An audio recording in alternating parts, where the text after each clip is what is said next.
बिस्मिल्लाहिर्रहमानिर्रहीम। मैं हूं एडवोकेट मुसव्विर अब्बासी और बांग्लादेश की तहरीक क्या थी इसको समझने के लिए सबसे पहले ये ज़रूरी है कि हमारे पाकिस्तान 1975 के अंदर शेख मुजीबुर रहमान ने एक अलग वतन जो है वो खड़ा कर दिया और पाकिस्तान के साथ से अलहदगी इख्तियार कर ली। हमारे बहुत सारे सियासतदान, जिसमें मैंने बहुत सारी सियासतदानों की वीडियोस देखी, जिसमें किसी एक पार्टी से नहीं बल्कि PMLN का मौक़िफ़, पीपल्स पार्टी का मौक़िफ़ और ख़ास तौर पर रिसेंटली बानी PTI का मौक़िफ़ भी हमने देखा कि उसके मुताबिक जो है शेख मुजीबुर रहमान गद्दार नहीं था बल्कि वो एक हीरो था।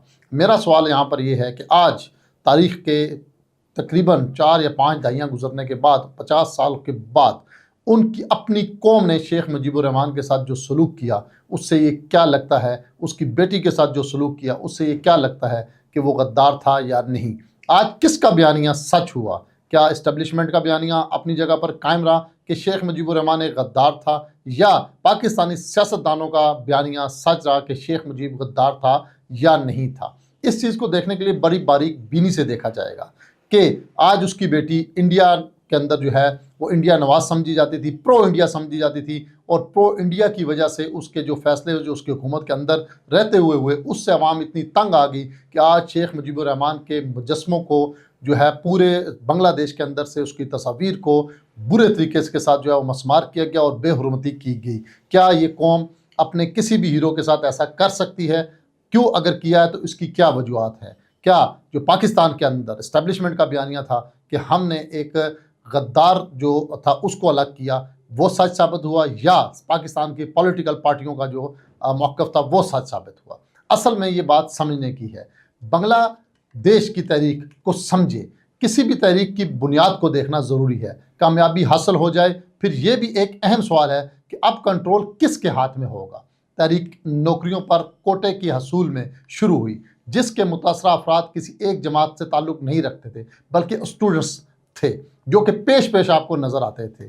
तहरीक अगर इंसाफ जमात इस्लामी की होती या ये तहरीक किसी भी और पार्टी की होती तो कभी कामयाब ना होती, क्योंकि इसका एक सुकड़ा हुआ सेगमेंट बन जाता और दूसरी आवाम इसके करीब भी ना आती। जैसा कि आप देख रहे हैं कि इस्लामाबाद रावलपिंडी में हाफिज़ नईमुर रहमान साहब की तहरीक के सिलसिले में जो कुछ हो रहा है, लोग हमदर्दी दिखा रहे हैं, लेकिन अमली तौर पर मौलाना फजल रहमान के लोग, इमरान खान के लोग, दीगर मजहबी जमातों के लोग, नेशनलिस्ट जमातें और तहरीक में जाकर शामिल हो रही हैं।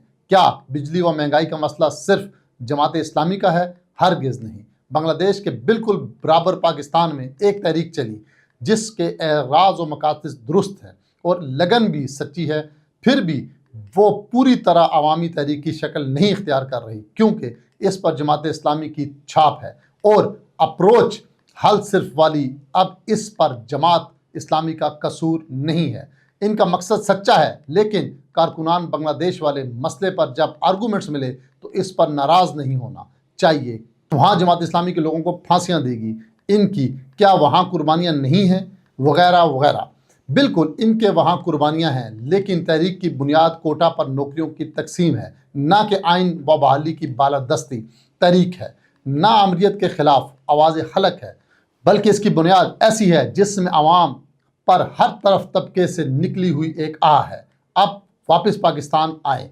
जमाती तहरीकों से निकल कर अवामी तहरीकों का सफ़र तय करना होगा, चाहे इसके आगाज़ जमात इस्लामी करे या कोई दूसरी जमात करे। लागर्ज होकर, देख कर, फिक्र छोड़ कर बड़े स्पेक्ट्रम पर काम करने की ज़रूरत है। अब बांग्लादेश की स्टूडेंट्स तहरीक की बाग अब किसी के हाथ में नहीं है। ये एक बहस है। यहाँ हसीना माजिद की हुकूमत के ख़िलाफ़ जो इस्तकामत देखने में नज़र आई है, ये बांग्लादेश के मुस्तकबिल की खुश आइन जो है वो मुस्तकबिल की तरफ इशारा करती है। क्या हमारे मुल्क में भी कुछ ऐसी तहरीक चल सकती है जो हमारे मुल्क को एक ऐसी सतह पर लेकर चली जाए जो तमाम आमराना सोच, आमराना चीज़ों से, महंगाई से, IPP से, IMF के कर्ज़ों से और बाकी तमाम चीज़ों से मुल्क को छुटकारा हासिल कर सके? ये तभी मुमकिन होगा जब तमाम लीडर्स एक पेज पर खड़े हो जाएंगे और इस मुल्क की बका के लिए सोचेंगे। जब तक हमारे अंदर से अकेले सब कुछ करने का ये भूत निकलेगा नहीं, ये ख्याल निकलेगा नहीं कि सिर्फ तहरीक इंसाफ इस मुल्क को बदल सकती है, PMLN बदल सकती है, जमात इस्लामी बदल सकती है, तो कभी भी ये मुमकिन नहीं होगा। तमाम सियासी जमातों को एक प्लेटफार्म पर आना होगा और बांग्लादेश की तरह ایک تحریک اٹھے گی جو اس ملک کے اندر ایک انقلاب برپا کرے گی، تو تبھی یہ ملک کہیں پہنچ سکے گا، ورنہ یہ ایسے ہی جو ہے وہ ٹکڑوں ٹکڑوں میں بٹ کر یہ تحریکیں اٹھیں گی اور جو ہے اپنا اختتام کو پہنچ جائیں گی، جن کا کوئی فائدہ بھی نہیں ہو۔ بنگلہ دیش کے بالکل برابر پاکستان میں ایک تحریک چل رہی ہے جس کے اراز و مقاصد درست ہیں اور لگن بھی سچی ہے، پھر بھی وہ پوری طرح سے عوامی تحریک کی شکل نہیں اختیار کر رہی، کیونکہ اس کے اوپر اس چھاپ جو ہے وہ جماعت اسلامی کی ہے۔ اس کی اپروچ حل صرف جماعت اسلامی والی ہے۔ اب اس پر جماعت اسلامی کا قصور نہیں ہے، ان کا مقصد سچا ہے، لیکن کارکنان بنگلہ دیش والے مسئلے پر جب آرگومنٹ ملیں تو اس پر ناراض نہیں ہونا چاہیے کہ جناب وہاں جماعت اسلامی کے لوگوں کو پھانسیاں دی گئی، ان کی کیا وہاں قربانیاں نہیں ہیں وغیرہ وغیرہ۔ بالکل ان کی وہاں قربانیاں ہیں، لیکن تحریک کی بنیاد کوٹا پر نوکریوں کی تقسیم ہے، نہ کہ آئین کی بحالی و بالادستی کی ہے۔